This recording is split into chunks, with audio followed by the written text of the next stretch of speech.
Hello there. I am so glad you're here tonight because I'm Kat Hobson. I'm your host, and you are listening to Fate Mag Radio, the online voice of Fate Magazine. And I am so pleased that we are having this show tonight. I thought that the third group of UFO files had dropped. They have not. It's supposed to be out next week. But what I did was go back because there were some that I did not use from the first batch. And as I started going back through them, I was like, oh, well, this is quite interesting. Wow, I didn't remember this. So I thought that I would share those. I Most of y'all know that I am a paranormal investigator, and I've done that for eons. But I'm also very vested in the UFO UAP community. I enjoy doing my own research. I enjoy following other people. I've been on Coast to Coast Radio. I just love everything about getting a chance to talk about this topic. And I think that it's really a gift to be living in these times because this was not on my bingo card, right? I did not have, we're going to talk UFOs in public with the government, sharing their videos, talking about these things. And I did not anticipate this happening. And it's really funny because Steve Bassett and I are we're kind of friends, really. And he is the man behind the Paradigm Research Group. And he has been fighting for disclosure for years. And when I met him at Contact in the Desert a few years ago, we kind of hit it off. And he's been on twice. And the first time he was in DC, and he did it from a coffee shop, and it was all kinds of bits and pieces that looked like, really interesting art. And then the second time we did it was in Eureka Springs this year. He may have known this was coming. I did not. And it was interesting to me because, again, weird candle camera angles because we're sitting beside each other and we're kind of talking into the camera and we're kind of talking to each other. And one of these days we're going to do a really good video portion of our show. But man, when PRG starts getting into this stuff, it's pretty serious. And I know that when this was starting to come out, he was all over it and he was fired up for it. And this is a new earpiece that I'm using to listen. So I've got a new microphone. But I'm really just so beyond excited to be living in this period because so many times people have really rallied and literally fought to get this stuff out. People have been hushed. People have been kind of maybe disappeared.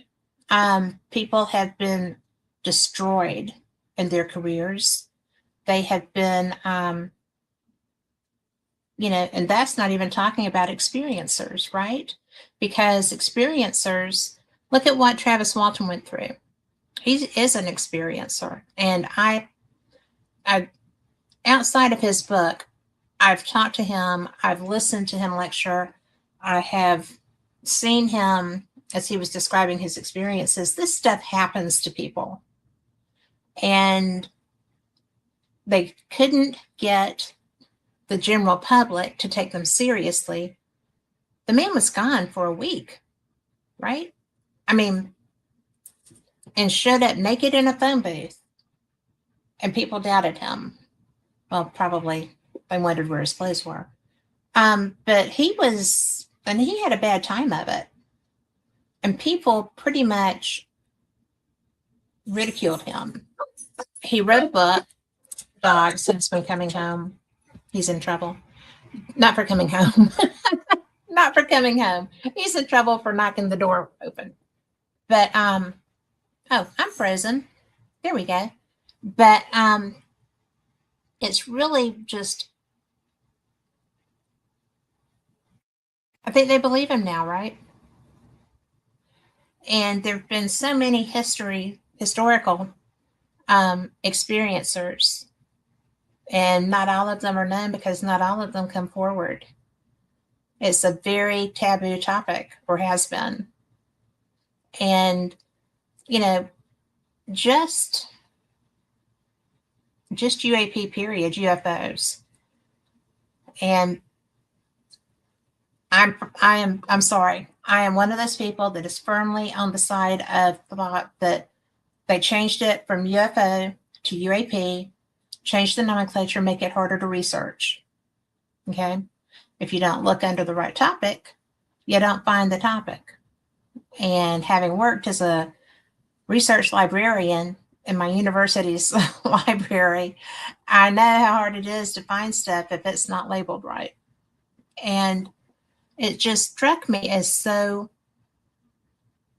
really odd. I saw an interview that Hillary Clinton did, where she was like, oh, nobody calls it UFO anymore. All the cool people say, UAP. And I thought, isn't that handy? So it's just one of those things, I guess, but it doesn't make it right. I think that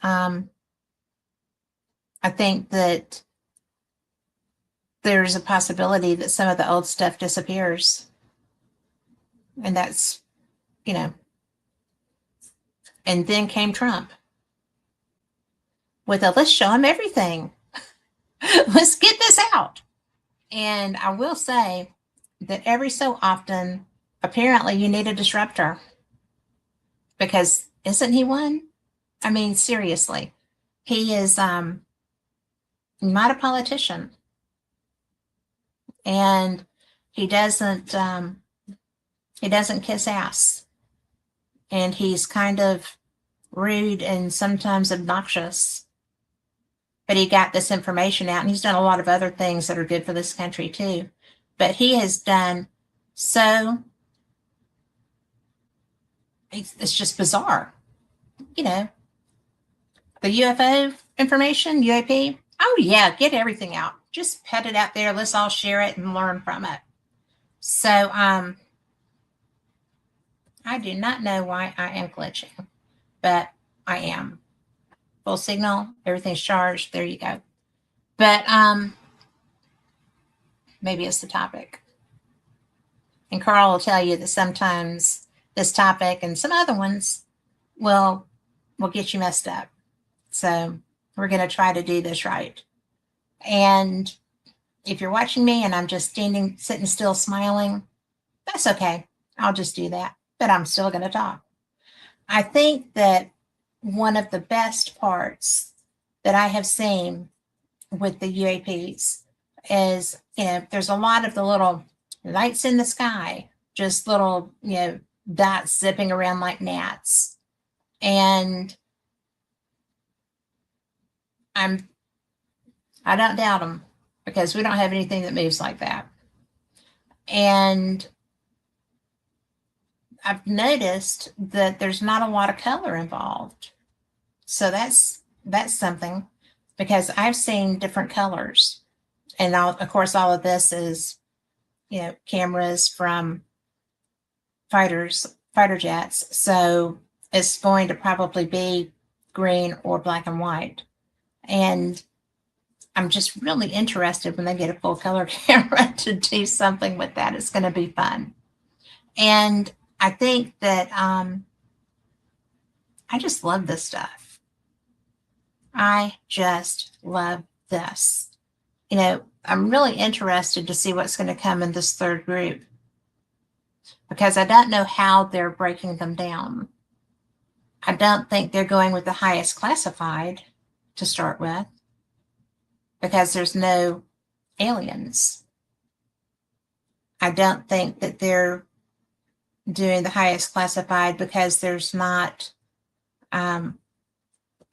stuff. I just lost my screen. That's okay. Carl, you're going to be in charge of doing stuff.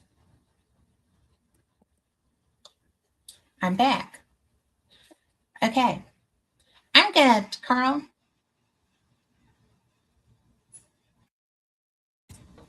Carl, Yes. I'm gonna duck out just for a second and be right back. Okay. Do that. Take your You, time. I'm gonna play a song. okay, thank you. I'll be right back. Yep. Okay.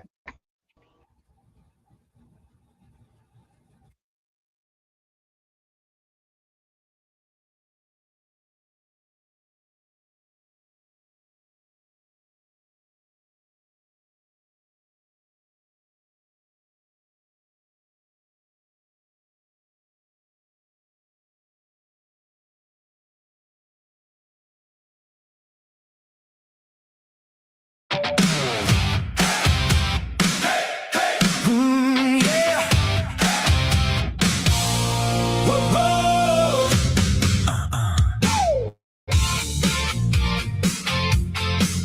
Oh. Turn the dial slow. Something's calling in the dark. Late night stories glow like a match inside the spark. Host cat hops and speaks with a steady knowing tone. Facts and mystery, from the unknown to the known. If you want the truth, if you want the strange, stay right where you are. Let the whole room change. Sunday nights, 7 p.m. Central. Sunday nights, 7 p.m. Central. Fate Magazine Radio takes you where the questions go. Sunday nights, 7 p.m. Central. Sunday nights, 7 p.m. Central. Stories and facts all night long. Fate Magazine Radio. UFO lights overhead and shadows with a name. Old reports and fresh new leads, a fire you can't explain. On www.fatemag.com, the signal's clear and strong. Every Sunday night, you know where you belong. If you want the truth, if you want the strange, stay right where you are. Let the whole room change. Sunday nights, 7.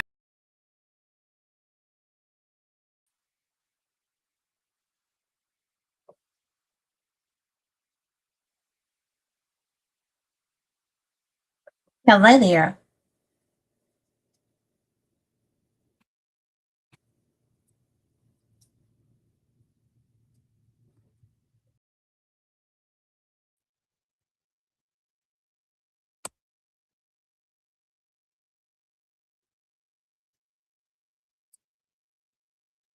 There I am. I'm sorry about that. I don't know what's going on, but that's okay. Carl will tell you that oftentimes when we discuss topics that are controversial or taboo, even, that we get glitches. And I've had that happen on other UFO shows, UAP shows, and I'm okay with that. It's just weird.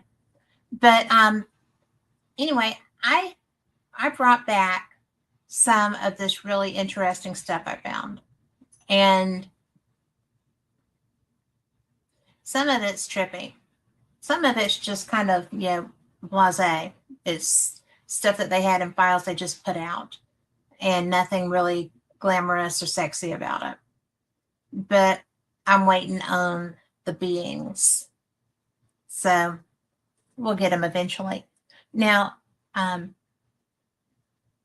some of these you've probably seen. And I did not play the one about the kind of snowflake looking Christmas ornament looking UAP because everybody had seen it. Everybody has, and all of it. But I'm going to tell you that the more I've looked at it, the more interesting I find it because I don't see how it doesn't have the aerodynamics and appearance to make it be able to fly. But man, it just bounces all around the place in its video. So I'm going to go over here and see where I put it. Because periodically I lose stuff. And Carl saves me from myself.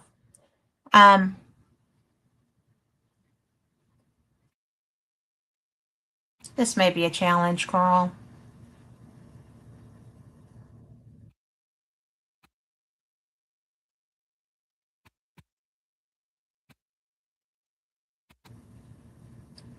All right, it's going to be in the 116, 1116s. And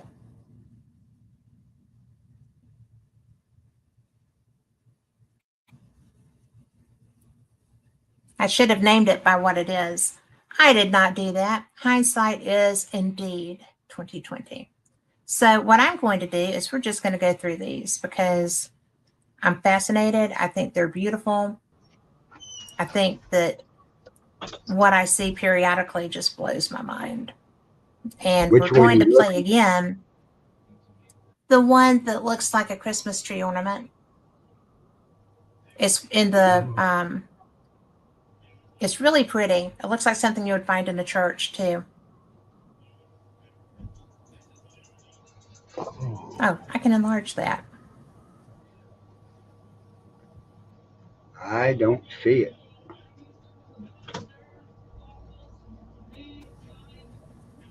You put it underneath the video clips, right? Mm-hmm. I did because it's a video. It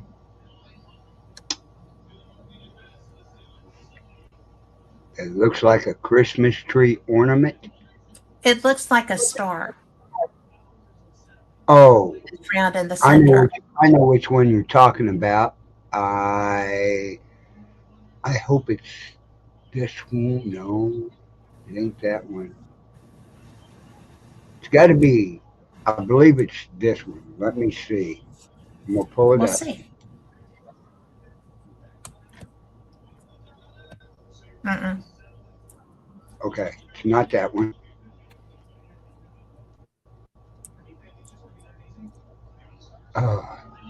It's the one where, yeah, I know which one you're. It's the one I didn't play when we did this the first time because I thought it had been seen too much. But the more I look at it, the prettier I think it is. And I think that beings that would design something like this, No, it's not that one. well, we'll just go through Here- them and when we come to it. No, here it is. Here it is. Yes. And as it comes closer, look at the aesthetics of this because this is almost poetry in motion to me. It's a sun, a star. It's just absolutely beautiful. And it's also leaving a trail. So when I looked at this the first time, I thought, oh, that's all anybody's ever going to be looking at. And I haven't really seen it very much since the first days. But whatever created this has a sense of the aesthetic. It's not just the light that's zipping around the sky, right? The body of this is creativity and artistry, and it's just absolutely gorgeous. And I don't know if you saw that just moved away to the left side of your screen, but we're going to run this again so that you can see it. But it's interesting. And there it is again to the left of the screen. I don't know what that is, that dark shadow in motion. But it's moving not just in one direction, it's coming and going. So just something I thought was interesting as well. But I just think it's bizarre that this was so pretty and so active, and it wasn't afraid to be in those crosshairs, right? It was in the target. They could have locked in and taken it down if they were feeling froggy that day. And they're not afraid. There's several of these videos where they get a lock on them and they just move.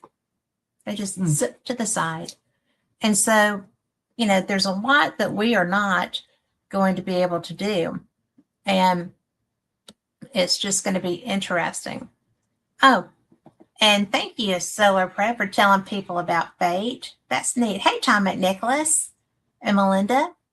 It's good to see y'all. And, you know, I'm just really so, people are approaching this. There's a lot of people that are very fearful because we've been told there weren't any, right?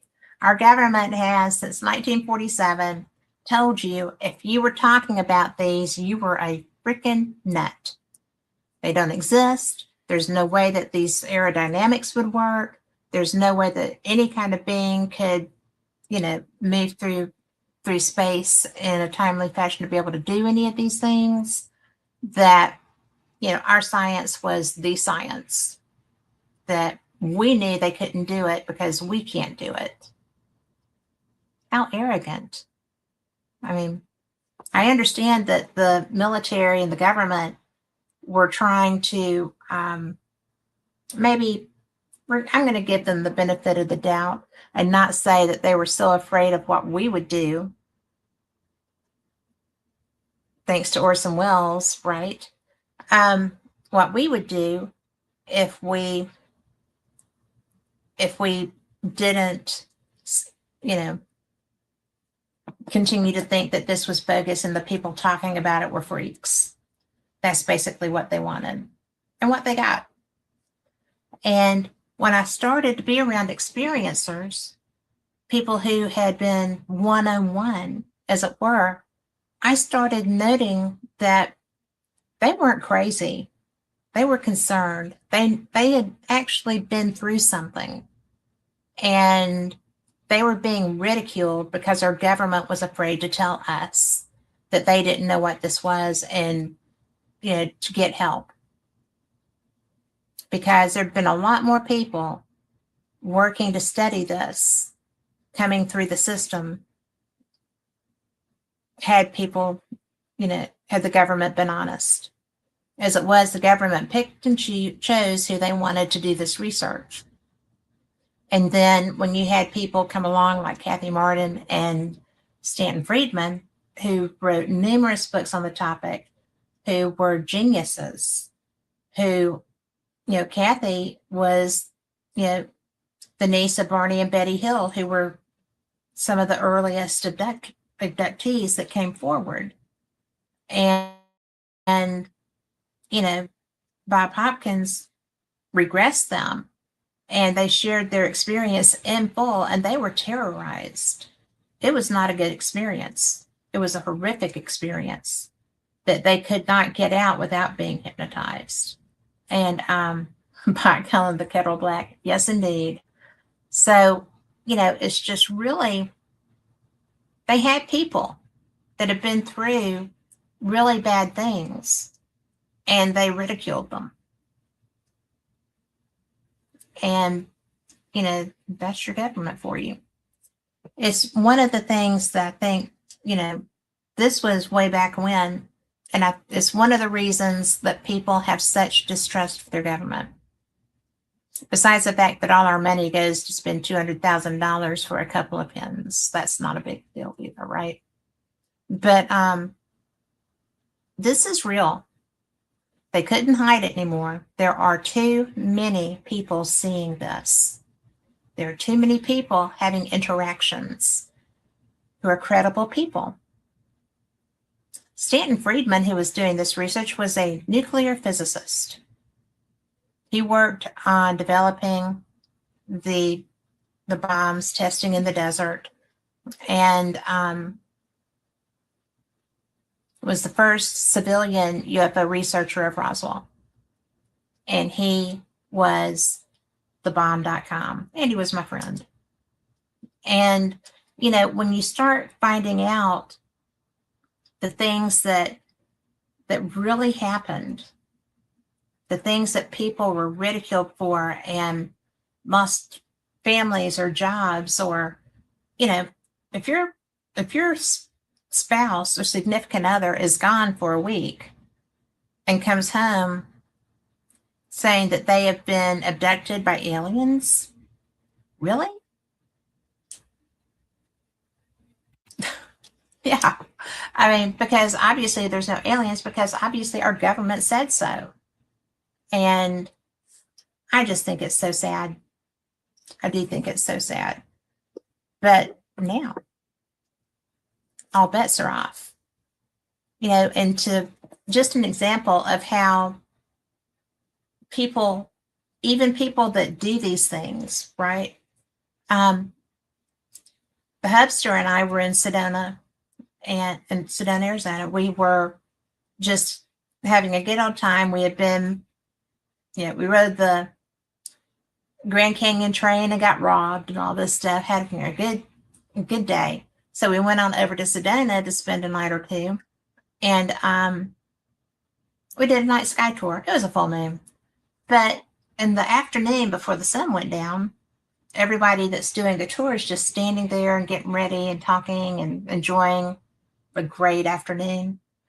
And I saw something move, and it just shot up from the horizon and came over us. And I was like, what is that? And the guy leading the tour, they're college students, guy leading the tour was like, there's nothing. What are you talking about? And I said, well, it's right there, and it's just doing a little shimmy, and, you know, it's right there. And he was like, well, there's nothing there. And the guy behind me said, yeah, I watched that come up from the horizon too. She's not wrong. So even the tour guides in Sedona will make you think that you're an idiot. Sometimes I am an idiot, right? Wasn't then. But it was so funny, because it was just like, well, you know, this is not going to go well. And it's just crazy. And no, Melinda, you're pretty much on spot. You can go on if you want to, but the list will get long. She said, government equals corruption, lies, subterfuge, arrogance, greed. Shall I go on? You could. But in this instance, you know, I just think that if we didn't have somebody that just didn't give a care in office, how much longer would this have gone on? They're getting very bold in their presentation to us. They are, you know, when I figured that the whole reason for going from UFO to UAP was simply to hide records. I really did. I said that, right? And if you can't find it, you can't research it. And the original experiencers are aging out. Hopefully, most of the ones I know are not going to be going anywhere in the next 20 years or so. But it's really true that the original experiencers are older, and the ones that we know about.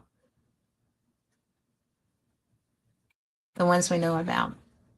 And, you know, it's just really cool. You want to see some more of them? Oh, glowing white object coming out of the ground in Sedona. That's interesting. But it wouldn't surprise me. Those vortexes have a lot of energy. It would probably be a draw. So even my husband, who does not do woo at all, when we were in the Cathedral of the Cross, we were just experiencing it, sitting in a pew, and, you know, we're Protestant. We are not. He's not overly publicly religious. Very personal relationship. And so he looked at me and he was like, you need to go light some candles. And I'm like, we're not Catholic. And he said, well, you need to light candles for the kids. Each kid, light them a candle. I was like, really? And he meant it. And when we were talking about it later, it's because that's a vortex. The Cathedral of the Cross sits on a vortex, and you can feel that.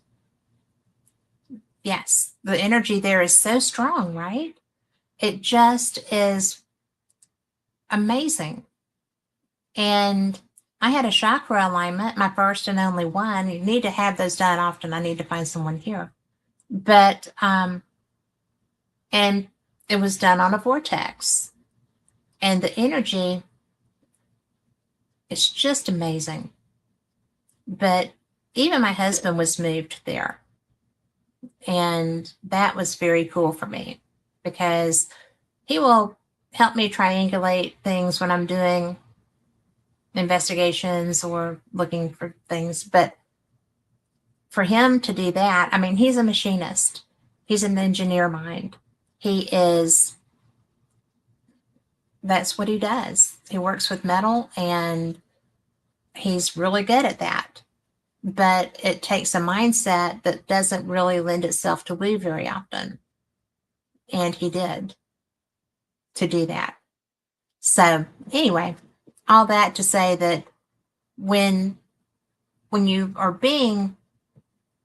having experiences and you're told, oh, there's no way, that could not possibly be a thing. And you know it is. Well, now that's what's happening, is that all the people have been abducted, all the people who have seen crap, I've seen them all my life, all the people who have lost people. You know, I mean, it's really wild. It's almost like in the come on. The Richard Dreyfuss movie, when the astronauts are coming back, when the aliens, when they're trading out personnel, right? Because our people had been with them and their people had been here researching and we just traded out. They came back. And, you know, everybody, I mean, they're going in for a debrief. And I'm just like, is because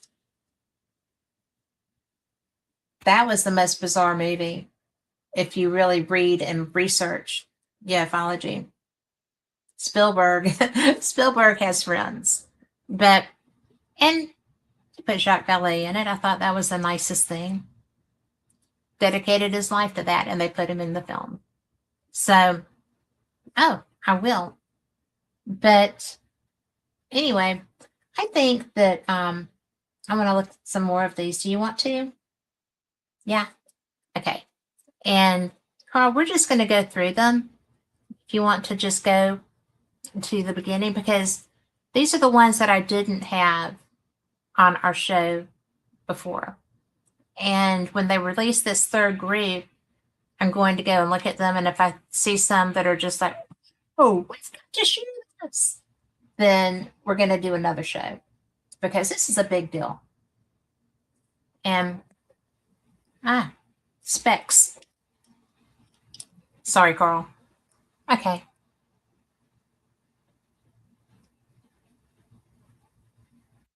I love this because to me it looks like they're focusing on the little thing. And there's a lot of little things through these videos, like the little round lights and stuff. And while they're focused on something else, you get a fast mover and a pretty freaking big fast mover. See? That's not one of the little bitty craft. How cool is that? And it's not a bird. Didn't have wings, wasn't a jet. So I think that it's just the most bizarre thing. And this, I love this. They're not getting there.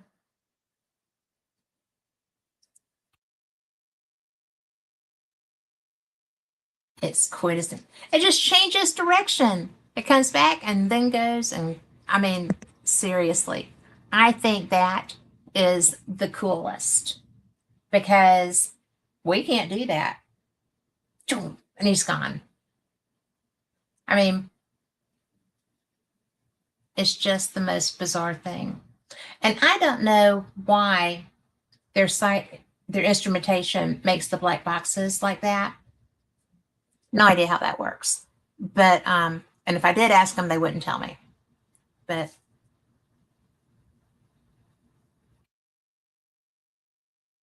will you play that one more time? Look at the top of the screen in this video.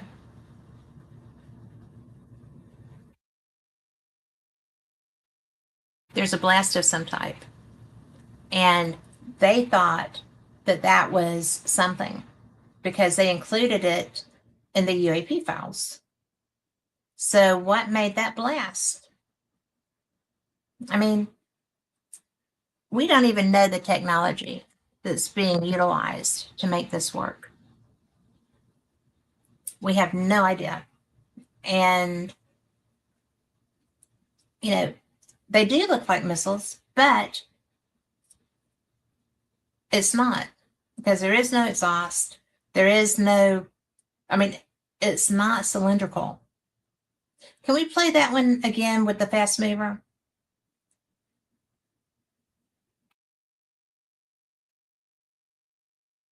It's not cylindrical.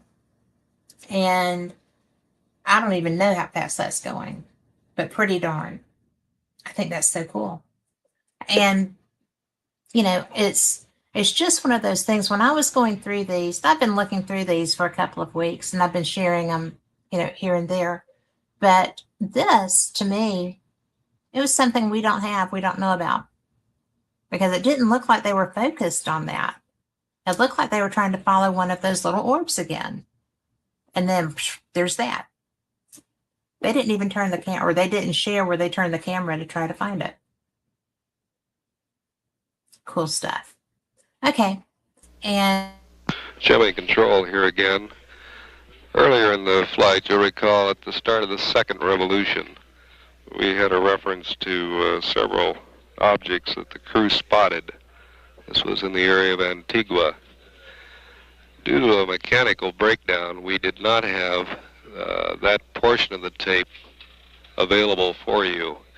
This was a line breakdown between Building 30 and our news center in Building 6. Since then, we have dubbed a tape off the master tape here in the control center, and we are now prepared to play it for you. It contains references to sighting not only some particles, but as well as an unidentified object, plus the booster. Here's that tape. We'll play it for you now. Gemini 7 here, Houston 98. Loud and clear. 7, go ahead. Bogey at 10 o'clock high.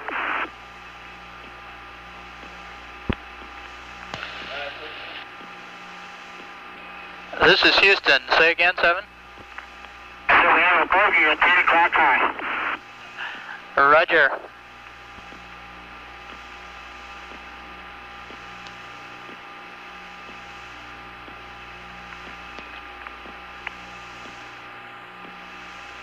Gemini 7, is that the booster or is that an actual sighting? Oh, what? Say again, 7. Okay, we have several, looks like the 3 up there, actual sighting. You have any more information, estimated distance or size? But we also have the booster in sight. Understand you also have the booster in sight, Roger. And we have very, very many, it looks like hundreds of little particles going by the left out about 3 to 4 miles.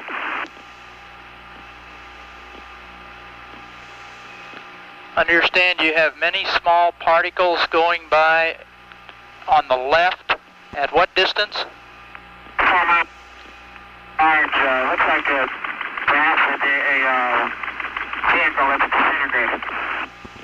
Roger, understand they're about 3 to 4 miles away. They're past now, they're going to polar orbit. Roger, and understand they were about 3 to 4 miles away. Trying to appear clarifying. Or further. Roger.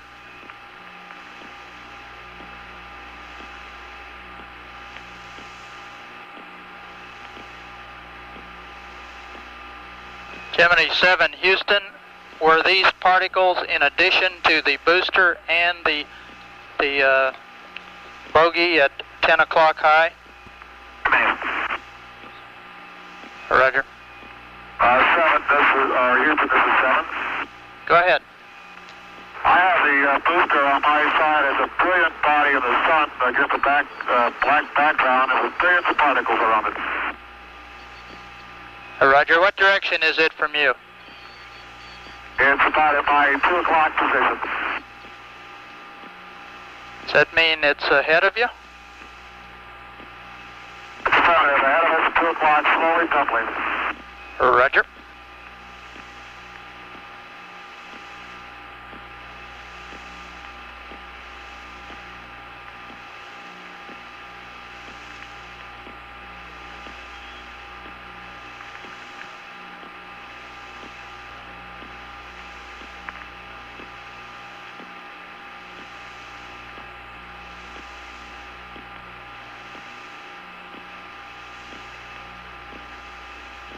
OS 91.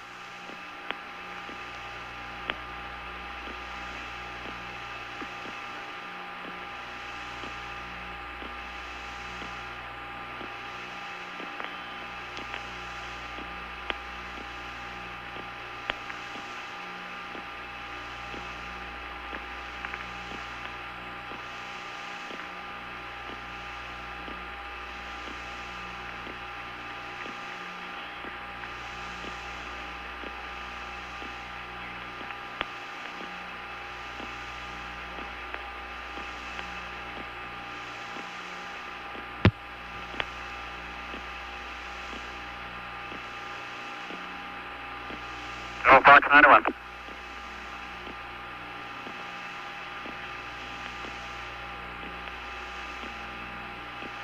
Fox 1. 91, say again.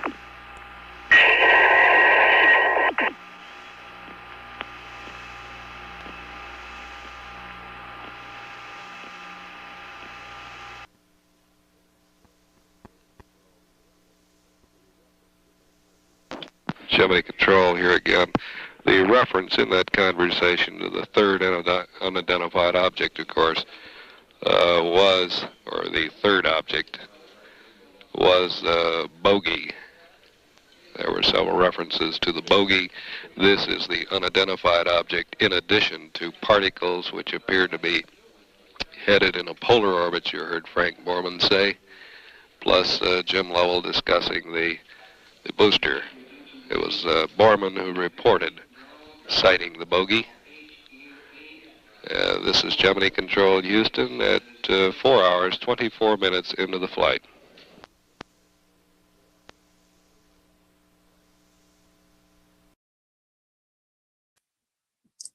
Seriously, I had listened to the short clip, right? I missed this one. So when I wanted to do another show with this UAP evidence, I thought, well, let's just go back through this. Maybe there's something else that I missed. And it wasn't that I missed it. I did miss this. But the other stuff, I just ran out of time. My show was full. But this one is bizarre because they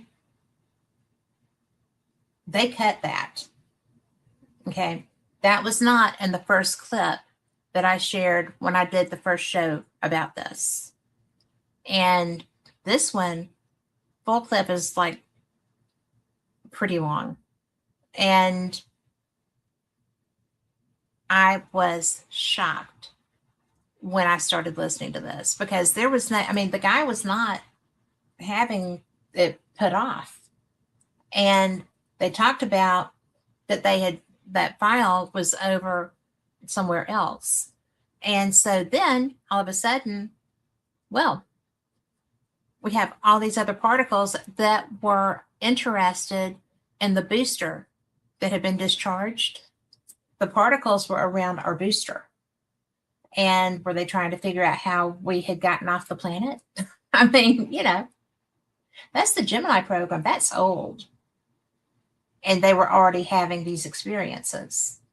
So it just makes sense that if people were already trying to hide stuff back then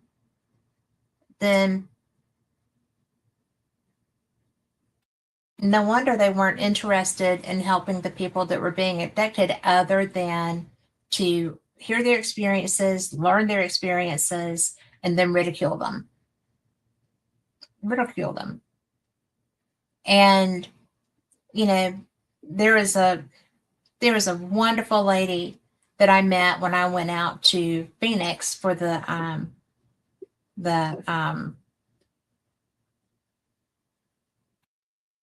Congress, UFO Congress, and her name was Charlotte Mann. And she was fairly older, and her dad was a minister. And where she lived, back in like 40, 50 years ago, but her dad was a minister. And there was a UFO crash, and the police came and got her dad because the beings in this crash were not going to live. And she went with her dad, if I'm not mistaken, but I know that she saw them. And so this was forever ago. And, Roswell was 47. That was before Roswell. And you just don't realize how long Americans have been having interaction and how extreme some of the interactions have been. It's fascinating to know that people who were credible witnesses, who were, religious people, even military people, leaders of society, were ridiculed or just blown off when they had real experiences that they were wanting to share. They wanted to talk about it because this was not a normal occurrence. And I'm sure some people probably thought they were losing their marbles, their minds. And the government just let them think that. And they would still be letting you think that if these files weren't coming out. It's just crazy. And I am going to unplug my computer, Carl. I've got a full charge. If it starts to get lower, I will plug it back up. But it's lightning and thundering and loud. But it's just crazy. It's crazy what these people have been put through. And a lot of the first experiencers are not here anymore. So the government can't compensate them for, ruining their reputation, perhaps costing them their livelihood, their whatever. And that's wrong. From the beginning of this experience, all of that is wrong. And I still want to know where all the money goes for all the military equipment that there's no record for. You don't really think a hammer costs $17,000, right? I mean, seriously, I want to know, where are they? Where are the bases? I've been to Area 51. There's not anything you can go and look at. They have a whole little gig there. And mainly I just went because I wanted to see it. I wanted to see that little restaurant. It's kitschy, but it's different. And, I was really surprised that there was just a vibrant farming community out there in the desert. There's an area with really good water right by there. But I think of what they put Bob Lazar through for years, still today.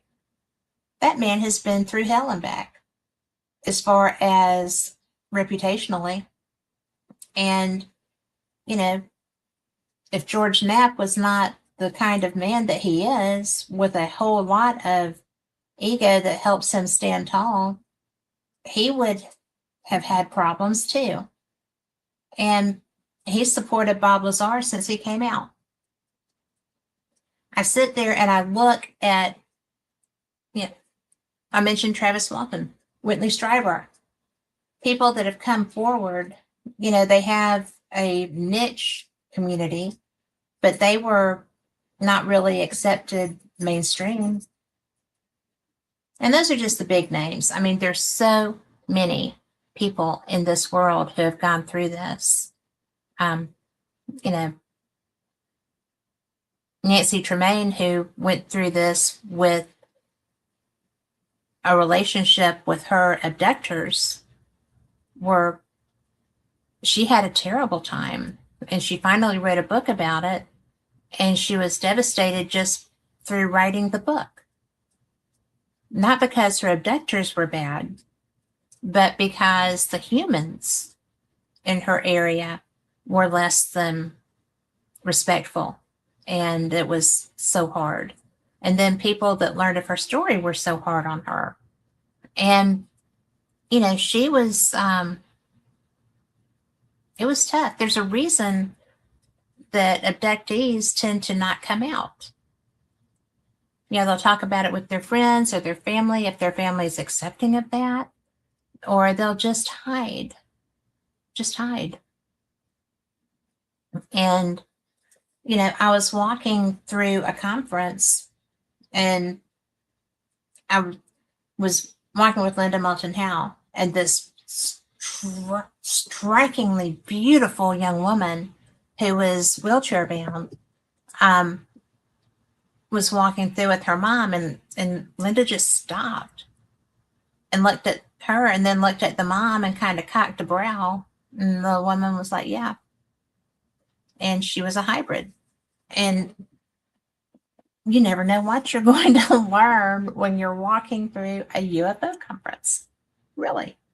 But, it's just the most interesting thing. And I don't know, I mean, I have seen things that I did not know existed, like a beautiful young hybrid woman. And there was no doubt. It was not just the hair. It wasn't just the eyes. It was the skin. It was everything about her. Just, screamed otherworldly. And I don't know. I've talked to 2 different women who have had experiences that made them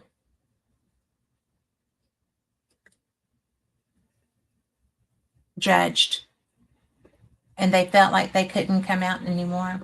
And I unplugged the wrong thing. But anyway, it's just wild. Things that, I'm from the South. They don't talk about that much here because we're the Bible Belt, and people just think that UFOs aren't healthy or good or any of that stuff. And they might be right. But I know people have had bad experiences, but I know people that haven't. And I don't think that, coming back to these videos, they had this. They knew these people were telling the truth. They knew there was something here that they had no understanding of, no comprehension of how they could function, how they were managing the maneuverability, how they were managing the speed. It's just crazy. Carl, do you want to show another couple of videos? I have the more of the white particles in view below the capsule. They appear to be traveling exactly my speed. There is one drifting off.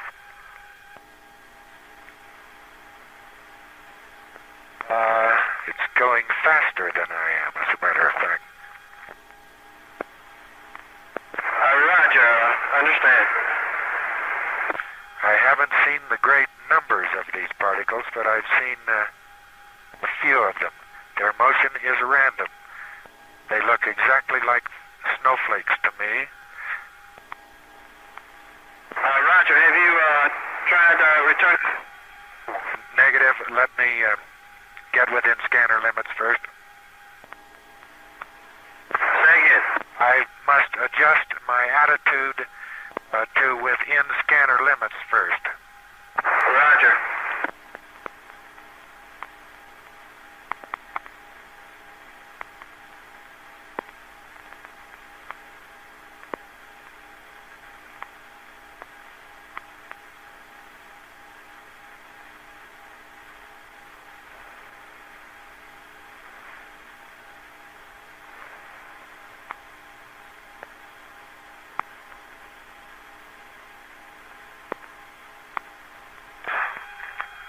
There were some more of those little particles. They definitely look like snowflakes this time.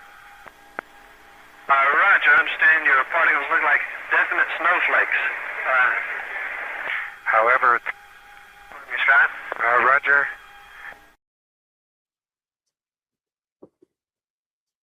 So now the particles were not with the booster. Now they were on their craft, researching their craft.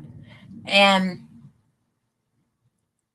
seriously, if I were up in space and this is happening, I'm tripping out because they don't know what it is. Looks like snowflakes. Well, that would be a neat trick, senor, right? I mean, they knew this stuff. This was an early flight. And not only did they see a bogey, take that as you will. You didn't describe the shape, I don't think. Now they've got all these particles that were first interested in the booster, but now they're interested in them. That's a little trippy. So it's just wild. I just think this is so much fun because And now at 1 hour. because they went through it, they got back. I don't remember anybody talking about that. I don't. And if it were not for these releases, we still wouldn't know about it. Some people do, but these have all been classified for however long, and we paid for this. We paid for all these programs, us as a citizenry, and we've got all the stuff that happened and we didn't know. And I just find that so bizarre. I really do find that bizarre because we needed to know. How can we be an informed populace if things are being... What else is hidden? What else is hidden? Beings from outer space, maybe?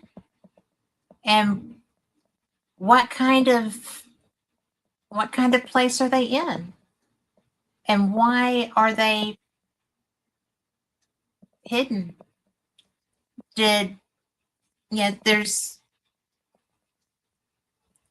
a book that Jacques wrote, Trinity, with Paola, and it was about a crash pre-Roswell that two young men, two little boys, who who were out horseback riding when they weren't supposed to be at night, but like doing that. Saw it flip a communications pole and go down. And there were ostensibly 3 beings in it, and 2 were dead. And the other one was just running around trying to figure out what to do. And then, it's just wild. And then, the military came out to look for it because they had lost communication because the telegraph tower, telegraph pole got knocked down. And that's what brought them out. And then they took the beings and the craft and took it away. So the book is called Trinity. And it's got Jacques Vallée's name on it. It's a good book. So it's just really something to think about, that all of these times that they've had beings, and, if they had living beings, where are they? What did they do with them? Did they negotiate for trades? I mean, have a lot of people that go missing here. Or were some of them taken and not brought back? We don't know, because our government lied and hid things. And that's just so exasperating. They're elected to take care of us. They're elected to do what we want them to do. We put them in place because they say they're going to do what we want them to do. There's a lot of stuff I don't like about what keeps happening here. It's just crazy. And nobody does anything about it until now. And now we have these files. Can we look at another one, please, Carl?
Not as dramatic.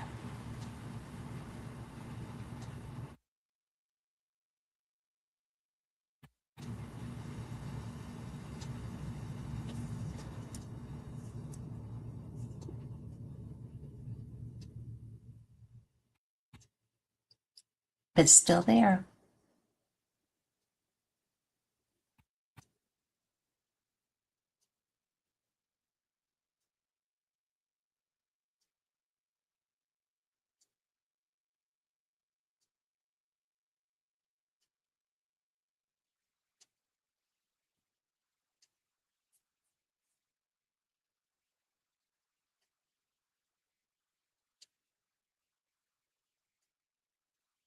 There's a lot of these that I was looking at, and I'm like, what the heck? Where is it? Well, I could see it better when it was with the clouds. If y'all are picking up this thunder, I apologize, but I can't do anything about that.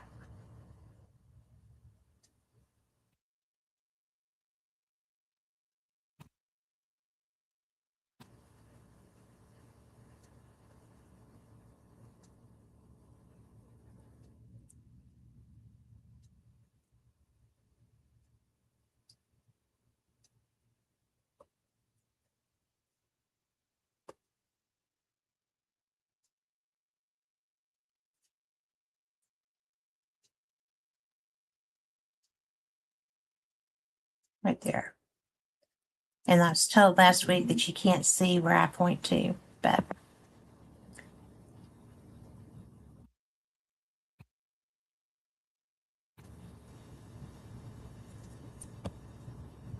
I think that just started back. But I'm looking too. It's because, I really can't get enough of this stuff. It's, yes. Timothy Good wrote some great books about the entities the Solar Pro said. So there's that. So Timothy Good, go find them. Well, I think that there's so much to know, and we don't even know what we don't know yet. We don't even know what they've been hiding from us, what they deemed unimportant for us to be aware of.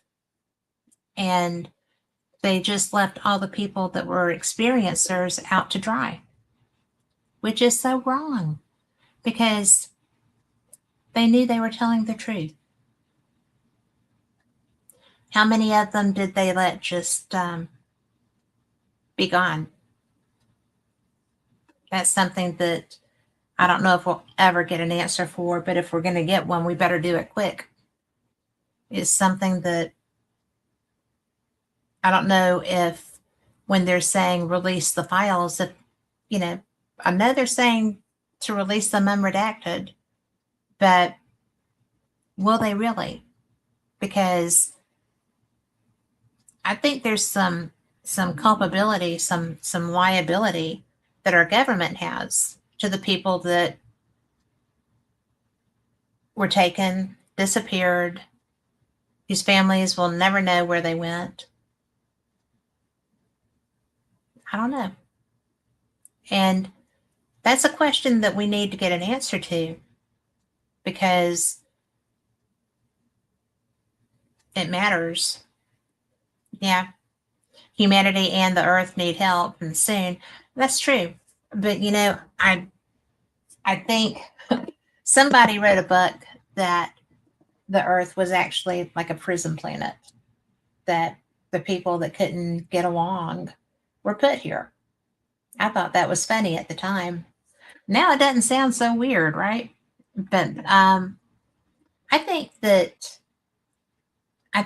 there are people who absolutely need to I am playing with this thing and trying to make it work.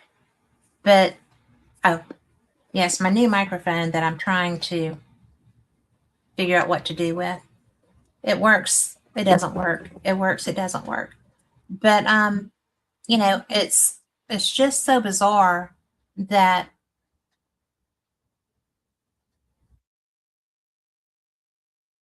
they'll joke that, the aliens lock their doors when they fly by us kind of stuff. That was could have been funny. Probably doesn't sound so funny now. But I just think the whole thing is like, let's find out. Let's reach out. Who is reaching out? Is anybody reaching out? Does anybody know, anything? And you got to know the answers right there.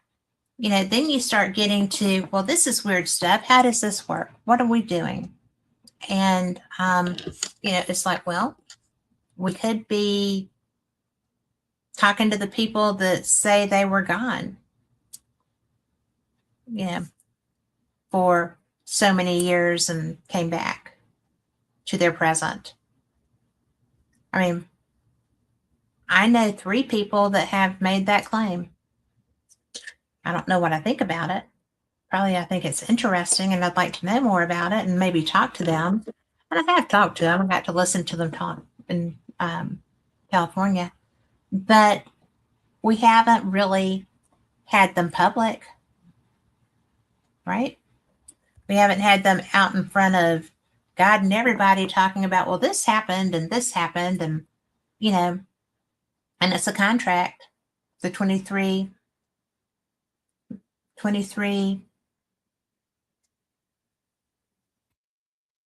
and 23 and back program, I think. I may have the number wrong, it might be 22. But they were sharing their experience at Contact at the Desert several years ago. And I was just like, oh my gosh, this is so bizarre. And then, somebody was like, oh, well, they've been discredited. Well, I bet they have. So were Travis Walton and Betty and Barney and Deb. I mean, all these people were written off. All these people were fed to the wolves because they had experiences our government knew were possible. And they got thrown to the wolves. They were on their own. They were, they were talking. Some people were listening. Some people wanted to get them medical help. I mean, seriously. And, Travis was a young man who woke up, on a craft, being taken care of by what looked like bugs. And he came up fighting, trying to kill them, trying to fight his way out because he didn't know what had happened to him. But there were bugs taking care of him. And when they walked out, they came back as Nordics, trying to soothe him. And I'm going to tell you something. All these people that have these bizarre tales have a lot more credibility now. A lot more credibility now. Because we were lied to about everything else. And why wouldn't they have lied to put these people in the shade and make them irrelevant? Except to people that believed. I don't know, if they're going to, the humanity and Earth need help soon. Who knows if they're going to be helpful? We don't know that. They have caused harm to people. And, we don't know why they're here. Maybe it's just like driving by the zoo with your doors locked. And Alien Agenda is a great book. I love Jim Marrs. He was wonderful. But, it's just an absolute, it's a crapshoot, right? Because our government knows what kind of interactions have been had, but we don't know what to anticipate. We don't know what to think. I think that as some of these, as some more of these files come out, that it's going to be really interesting. It's going to be really bizarre. And I'm curious as to how honest they're going to be with us. Pretty damn so far. I mean, seriously, this is stuff that I've heard about from military people over time, but it's just wild. Just wild. Let's go with some more videos. So I love this. Isn't this pretty though?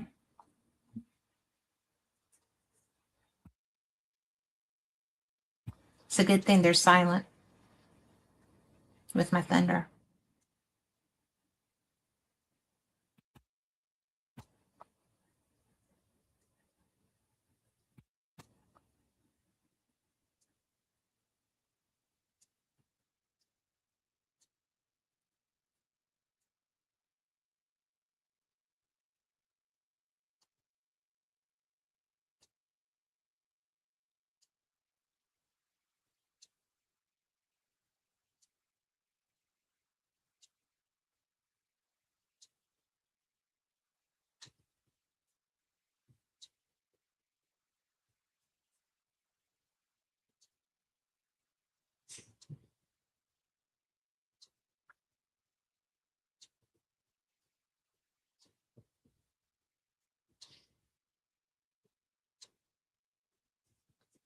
It's just keeping pace.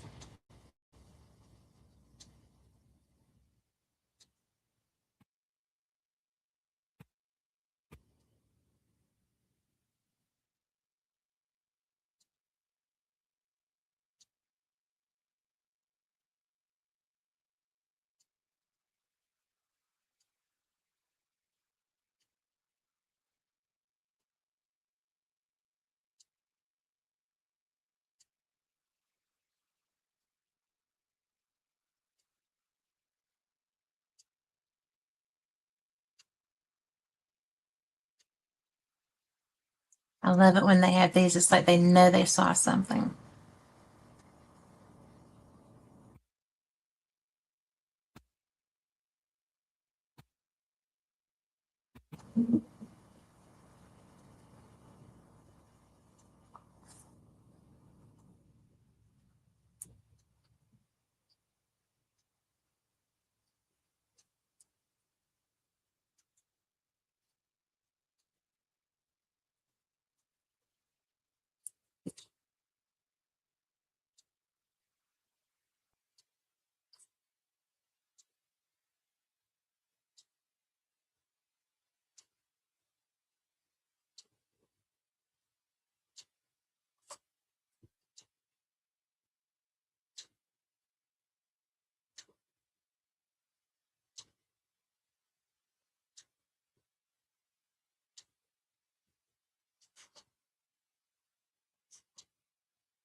Carl, can people still hear me?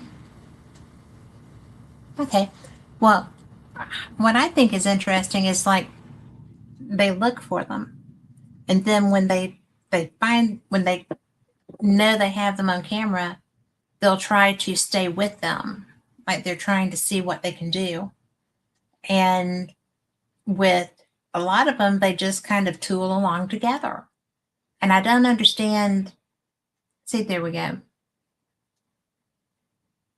They're erratic. They look like lights. They just do the most unexpected things. It would be tough, I think, to be a pilot that's used to being the best in the business, and then there's something that just leaves your butt in the dirt. Because we've got the best fighter pilots that there are. I especially Navy pilots. I just think they're amazing. Air Force too. But you know, when you are a fighter jet pilot for America, I feel like you know that you're the best in the air. And then you come across something, yes, I do think that's intelligent plasma. Like when we first, in one of the other videos we saw where we first saw the flash of light at the top of the screen, I do think that there's something like that because, you know, there was a shadow moving in that video that we just saw. So to me, that's, I think that's a definite possibility, which kind of makes, you know, the Blob sound like a not quite such just a horror movie, right? But it's certainly something to consider because we don't know. We don't know how they are able to do some of the things that they do because we don't have the ability yet. And I'm pretty sure that there's stuff underground somewhere being gone through with a fine-tooth comb for the last, 80 years? Yeah, I firmly believe that. And I just think that it's such a cool thing, right? But can we play another one, Carl, please?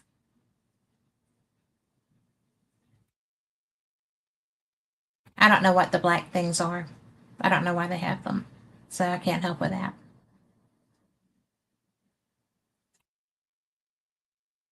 And can we play that one again? Watch the light.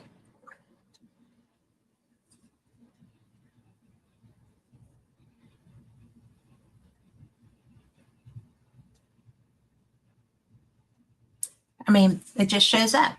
So why wouldn't it be intelligent plasma? There's so much. I mean, I'm going to tell you that anything that you can find written by Stanton Friedman is worth a read. Anything that you can find, well, you already mentioned Jim Marrs, anything by Jim Marrs. There's, they're behind me, but I'll put a list out on my Facebook and you can look at that, because there's just so much. And I've learned from I have done Paranormal Experience for 10 years, okay, which is my Wednesday night show. And I have talked to so many people, because before I started doing Fate Magazine 5 years ago, I have, Paranormal Experience was everything I was interested in. I'm a paranormal investigator. I talked to people that did that. I talked to, that's how I met Stanton Friedman, actually. I was doing Paranormal Experience. But, I mean, there's so much, right, to learn. And I just invited anybody and everybody. I love what I do. I love what I learn. I love talking to people about this. I love learning from people about this. I invited Stanton Friedman to come on with me, sent him an email, and he called me. And at the time, I answered, I had kids, I was doing cheerleading stuff, and we were all, up to our elbows in paint and glitter. And I answered on my watch. And he said, "Yes, this is Stanton Friedman, and someone called me or asked me to call this number." And I was like, "Oh my gosh, I'm going to have to call you back. I'm on my watch. Oh my gosh. I will call you right back." And I called him, and he was like, "Oh, well, what is this? Your watch kind of." I said, "I was Dick Tracying you, Stanton. I was talking to you on my watch." And so that became the thing. I was Dick Tracying you. But, I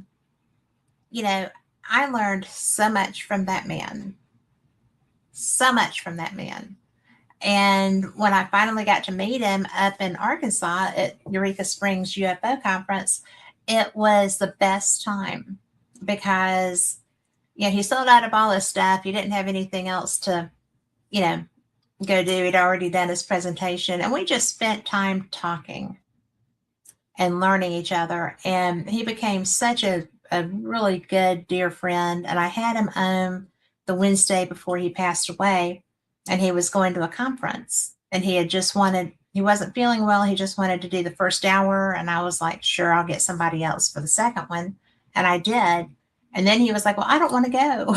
I was like, "I don't know what to say." But, and then he went to a conference that weekend and passed away in the airport on his way home. And he was such a loss. It was such a loss to lose a man like that. And like I said, he was the original civilian investigator of Roswell. He wrote more books than Carter Has Little Pills. He was so intelligent. He was a nuclear physicist and so smart. And there's so many people of his ilk in the UFO field. And it was so sad. But, but he knows the answers now. I firmly believe that. I firmly believe that he knows everything he wanted to know. But there's so many. So many. And I mean, there's a lot of ego involved with a lot of this, and that's okay because every one of these men and women are used to being convinced that they are the smartest person in the room. And probably most of the time they are.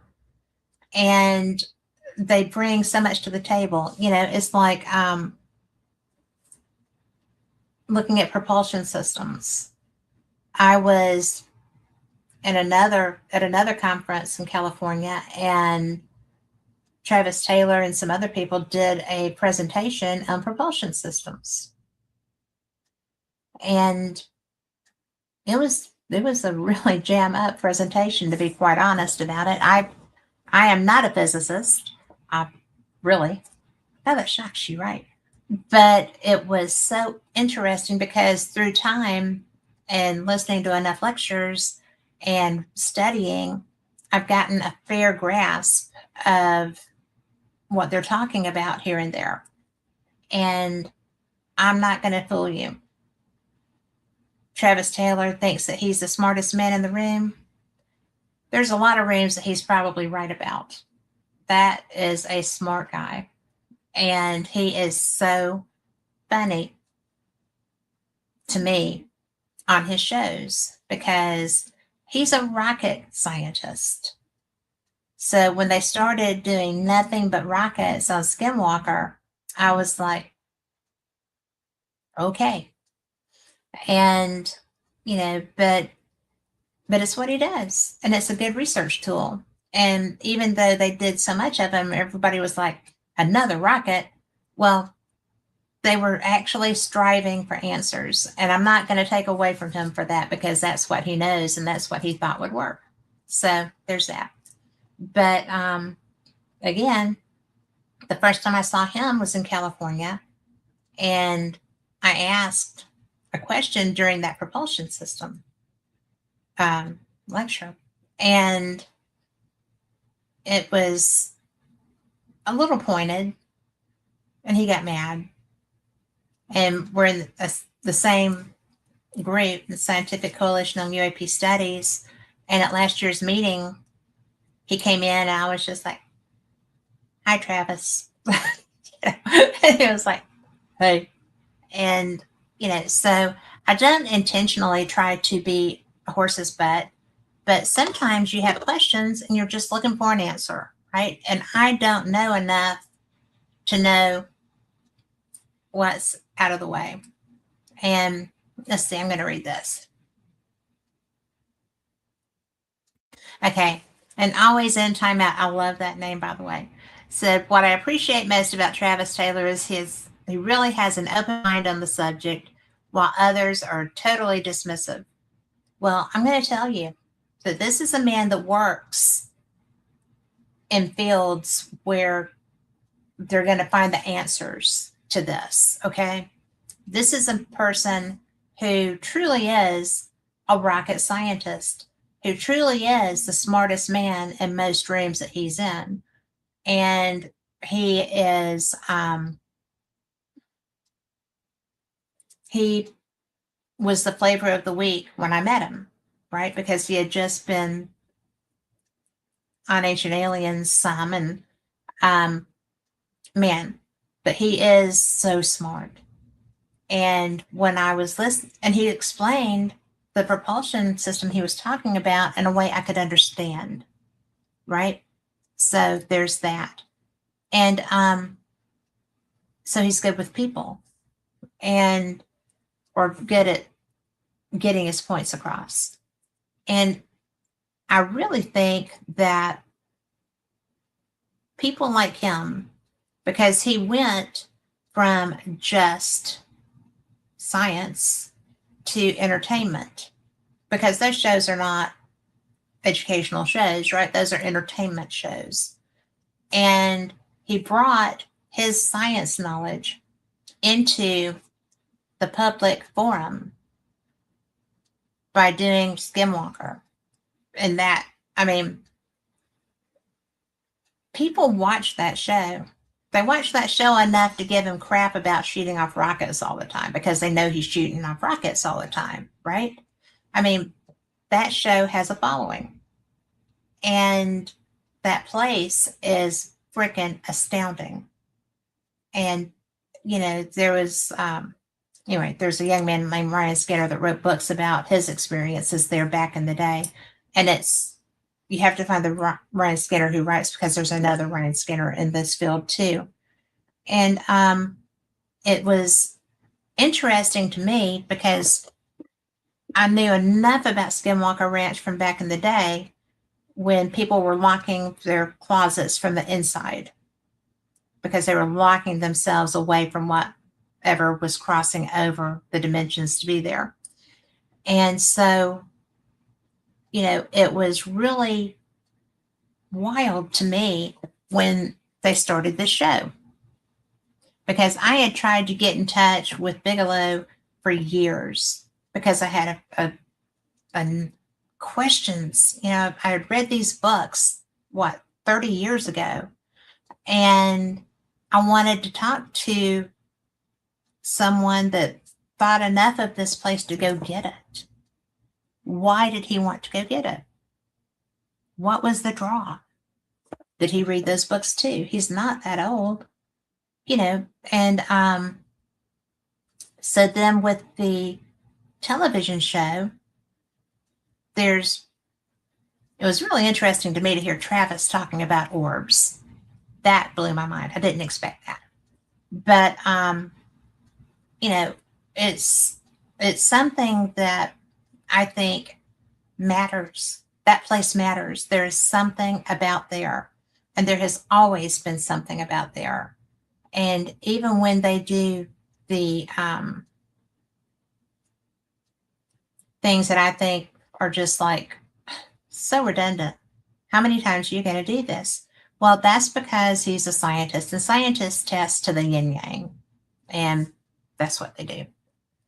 They're looking for repeatable results, and I don't think that they've found what they're looking for, but they will. I have confidence. They may not still be on the air when they do, but somebody's going to figure this out, and I can't imagine anybody much better at that than him. Just saying. And no, he's not my friend. I'm not a cheerleader. I'm just saying that, you know, he's an interesting person and smart. He's smart enough to do that. But enough about Travis Taylor. All the airtime. But can we play something else, Carl? Because we're going to run out of time. We got so many. Oh, there it goes. And that was the most tame. I mean, that was the most tame one of all of them. But it was just like, oh, look, there goes something just flying across the city. And I think that's what a lot of these are. I mean, there's several of that type of video in the files. And nice to be talking about this kind of files, right?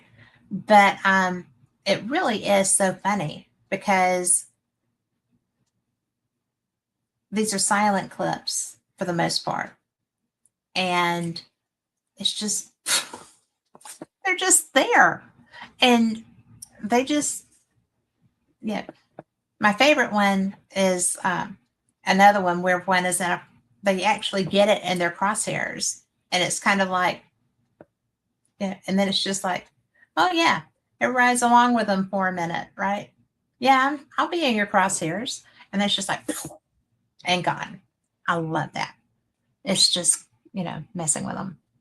But how about some more?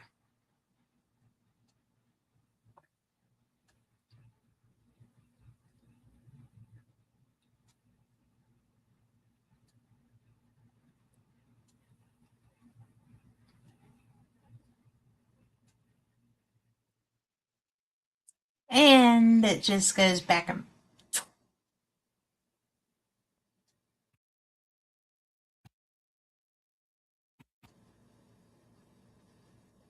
it reversed and choom, it's gone.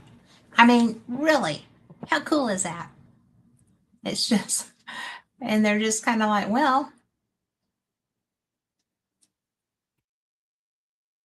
where did it go?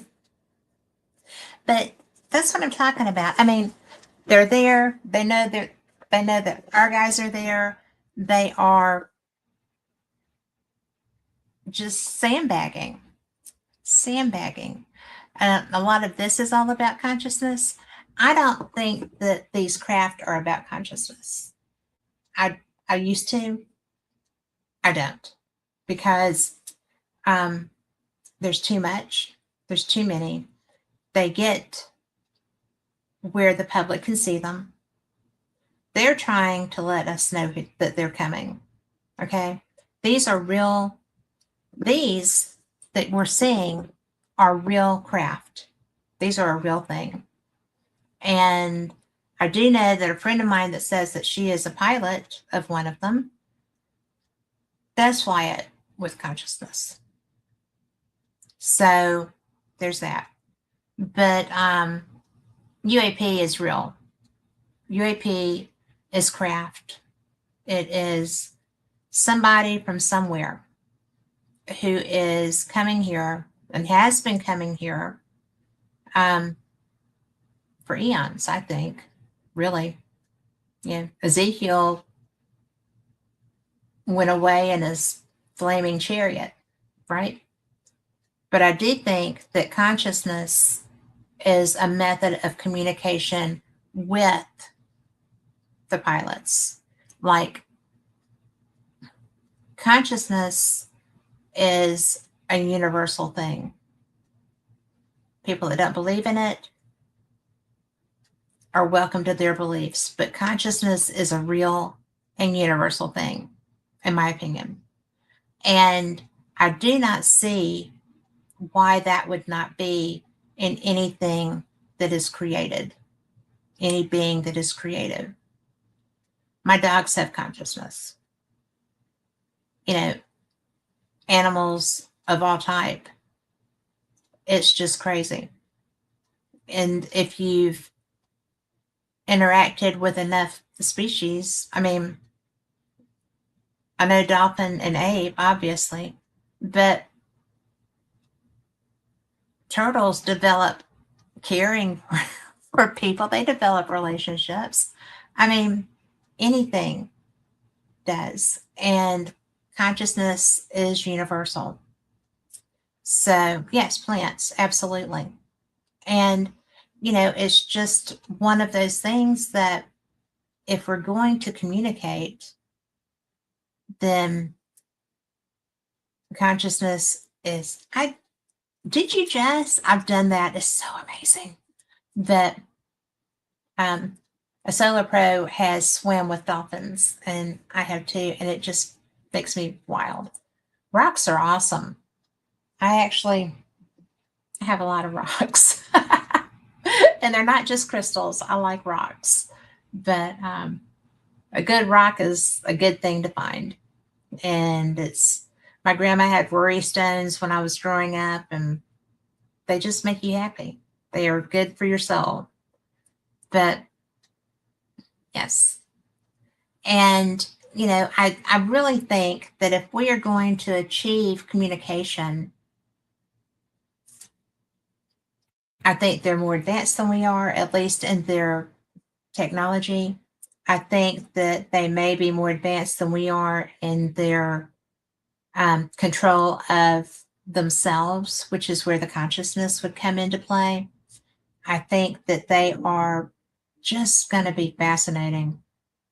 And I hope that they don't like eating humans. I have a lot of humans I love. But, you know, I don't think that's even going to be the case. I mean, I say it as a joke. And a lot of people probably wouldn't take that as a joke. But I don't think that they're that kind of being. I think probably there are some, just like we have a bunch of jerks in our society. But, you know, we have people that get their rocks off, offing other people, causing harm to other people, damaging severely, emotionally and physically other people. They just get off on that. And I think that maybe every society has, bottom feeders, but maybe some societies that are in other ways more advanced than us are more advanced than us as far as being able to find ways to contain, control, and remove them. We coddle them as a rule.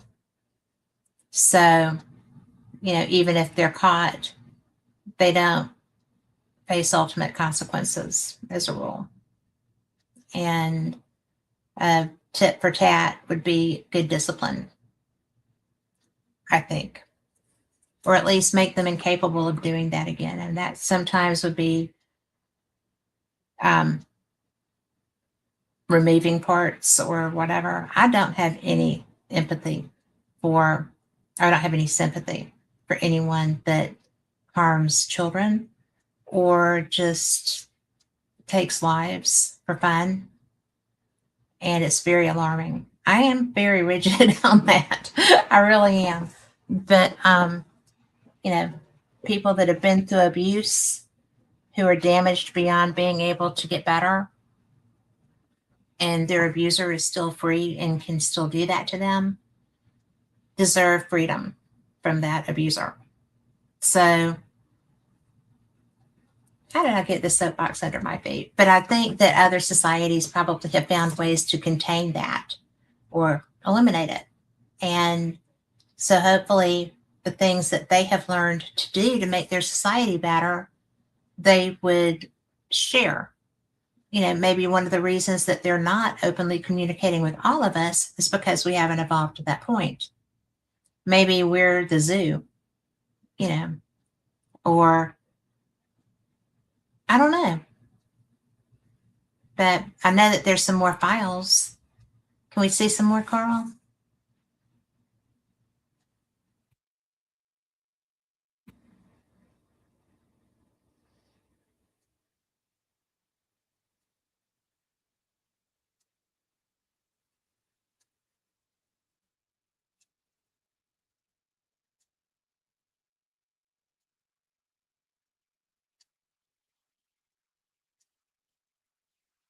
Now, I have seen something not dissimilar to that from an airplane. And I don't know what it was, but I don't have any video of it either. So, it's just, yeah, I saw that, which, that and $2 will get you a Starbucks, right? But it's just one of those things that I think that's pretty interesting. And you have to remember, these are military primarily files. So, do we have any more? Yeah.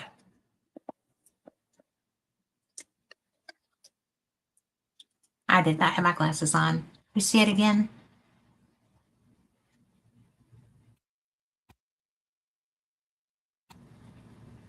That was where the little arrow was pointing. And I did not, when I was looking at this file, I was like, I don't really see anything that's knocking my socks off. But it's included in these files. They think that's a UAP. And, you can go and look online. This was in the first download. And it's just crazy. We've got 15 more minutes. Let's run through some more of these.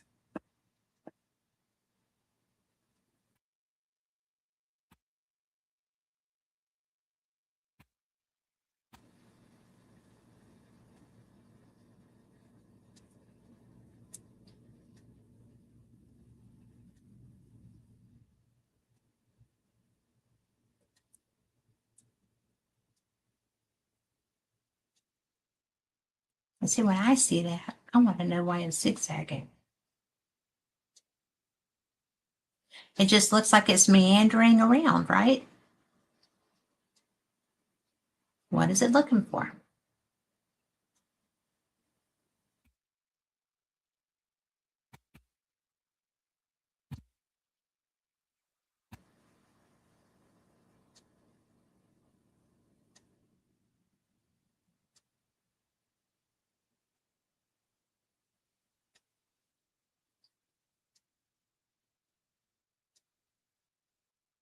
I just find that odd.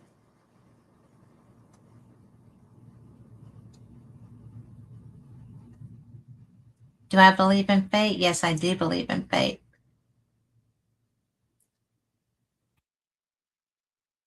Both the magazine and in our lives.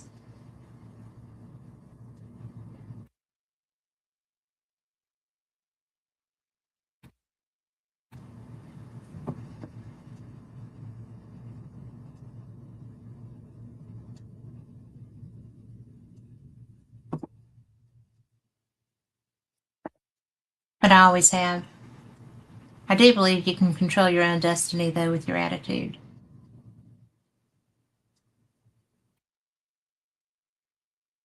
You know, that is over water. And I don't know why it's.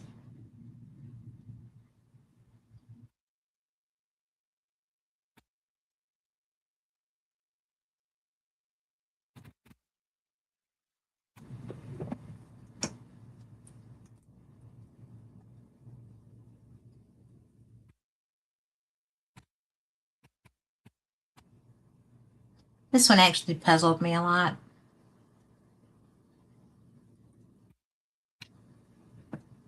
Because I think that looks like a portal.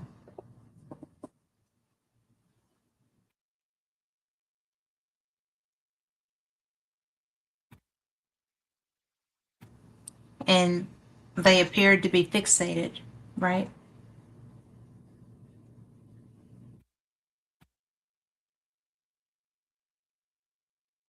I mean, don't you think that looks like a portal? I do. And I do believe in vortexes and portals. I mean, I felt the vortexes in Sedona, and I've been other places where they existed, and I do think that's where a lot of missing people go through. I actually heard something. Was it this week about a man who was it Yellowstone? Anyway, wherever he was, it was in a national park, and he was hiking. And as he was coming out, he saw a mist across the path, and he thought it looked odd. So he was just going, and he didn't know what to do. And he thought, well, I'll just try this. And he put his foot in it, and his leg disappeared. And he was like, nope, I'm going back to my car another way, and I just met someone who had a portal in their home. And I, as a paranormal investigator, I've been in homes that people felt had portals. And I don't discount that because I don't see, right? I feel I've got great intuition. I've got great skills, but I don't see. And mostly I choose not to. But I was at a house where my investigation partner that had gone with me said, well, there's a portal right there. They're getting these people from a graveyard. These people are using a portal to get into this home. And I thought, well, okay. And I just said, well, close it. Because you could do that too.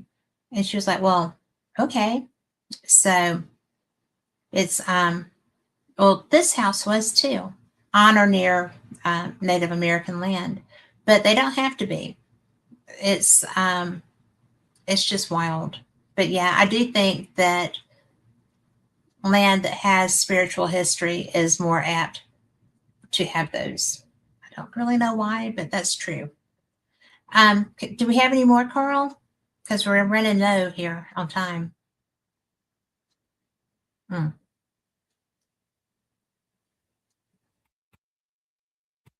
See, I thought this looked like a hurricane, and yet they caught it.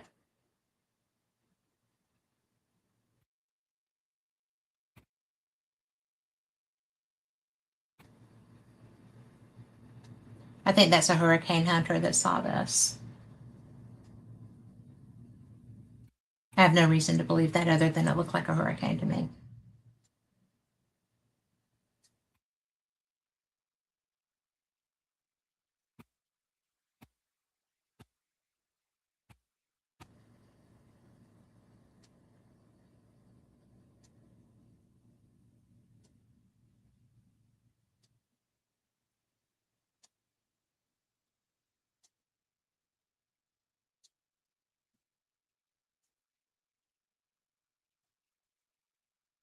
And with all that wind that's blowing, it's being stationary.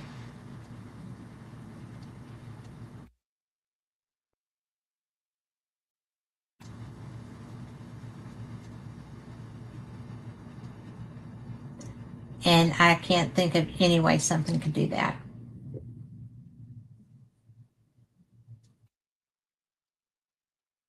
And bear in mind, I don't know that that's a hurricane, but it looked, as it came across, it looked like one forming.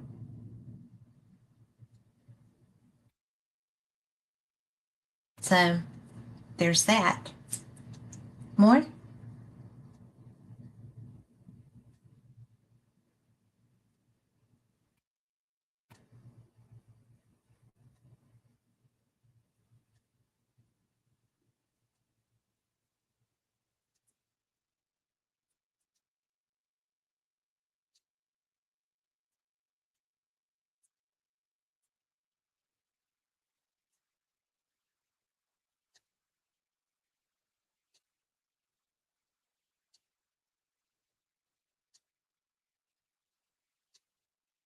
I don't know why they move like that, though.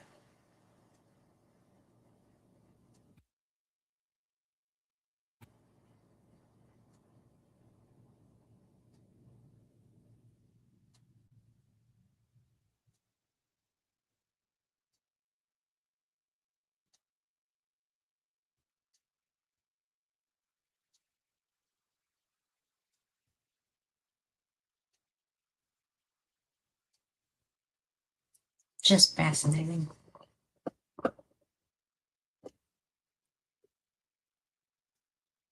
Oh, and we've got 2 teenagers went into a portal on the Blue Ridge Parkway and almost did not get out. What part of Blue Ridge Parkway were they in? Was that up towards Asheville or down toward Cherokee or more or farther, the farther north one? Oh, this is cool.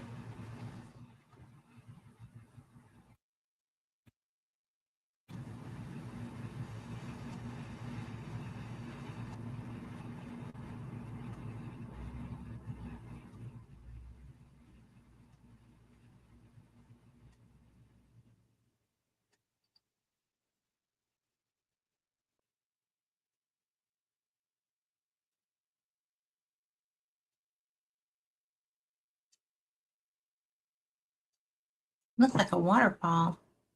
And do I do consults? What kind of consults? But I mean, that's just so wicked cool. And I mean, it's just meandering around in there.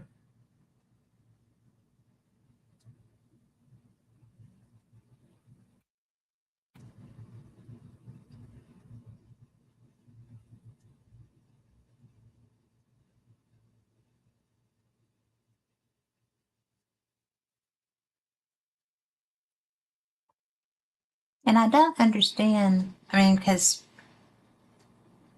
I think that looks like such a storm right there. Is it just enjoying the energy? Is it just messing with the pilots? Is it just like na na na na na? I don't know.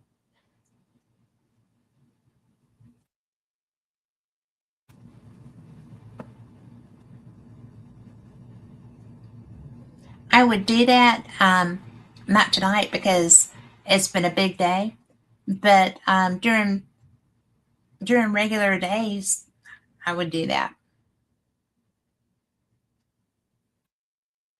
I tell you, if you're not really familiar with Fate magazine, go to fatemag.com and you can like get some archives and stuff, and they're great. I love Fate magazine because the very first edition of Fate was the Kenneth Arnold story. And that's what brought Fate into being. And it has been, ever since then, all about this. Oh, paranormal experienced at gmail.com will get you to me. Paranormal Experience is the name of my other show, but Paranormal Experienced at Gmail. And the Fate magazine just sold. We have a new owner. So I'm sure all of the emails will get straightened out soon too. So I'm not sure what's going on with that, but just email me at paranormalexperienced at gmail.com. That'll get you there. And, you know, we've only got just a few more minutes. Carl, can we play one more?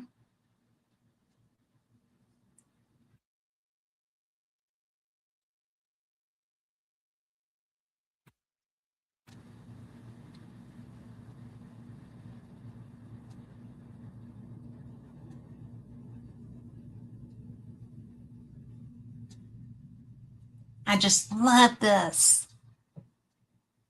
This is my favorite out of all of the ones that I have seen. And I've been through both releases and I'm excited to go through the third too. And we will have a show on that. But look at this. It's so pretty. I don't know why it's leaving a trail though.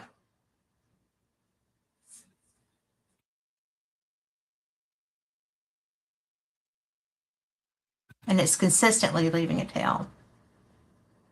I don't get that.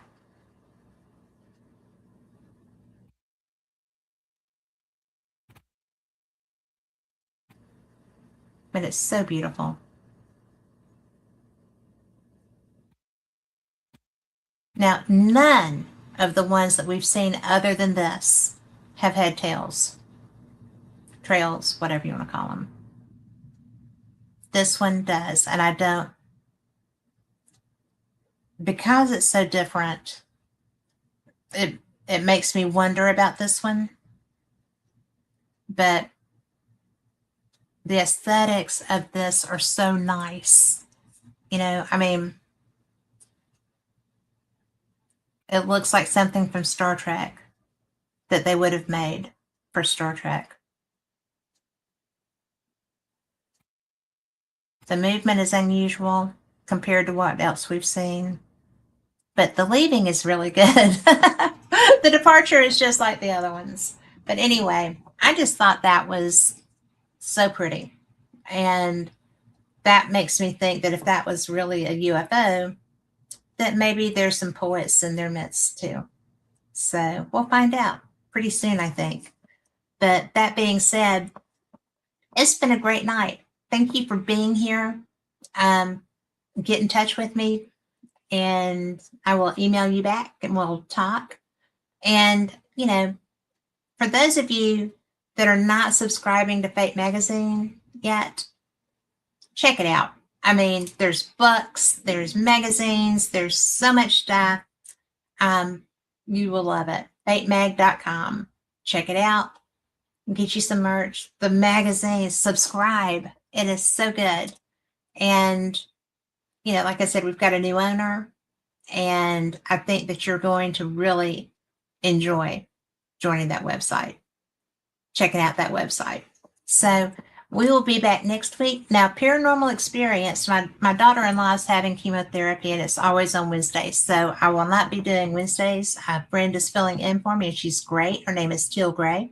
So come back, listen, and we will see you next time. Good night. Thanks for being here.